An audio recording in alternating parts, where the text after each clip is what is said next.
60 வயது ஆண் ஒருவருடன் தங்கியிருந்த 27 வயது பெண் நெஞ்சுவலி ஏற்பட்டு இறந்து விட்டதாக வேளச்சேரி காவல் நிலையத்திற்கு தகவல் தெரிவிக்கப்பட்டது.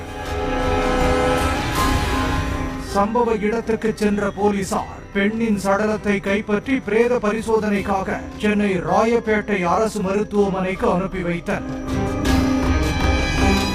சிந்தாதிரிப்பேட்டையைச் சேர்ந்த ஜோதி என்பவருக்கும் கணவனை பிரிந்து வாழ்ந்த ரம்யாவுக்கும் பழக்கம் ஏற்பட்டதாக கூறப்படுகிறது. ரம்யாவிற்கு மது குடிக்கும் பழக்கம் இருந்ததால் சனிக்கிழமை மாலை ரம்யாவும் ஜோதியும் லாட்ஜுக்கு வந்து அறையெடுத்து தங்கி விடிய மது அருந்தியுள்ளனர். அந்த லாட்ஜுக்கு வரும்போதே 6 பீர் பாட்டில்களை கையோடு வாங்கி வந்ததாக கூறப்படுகிறது.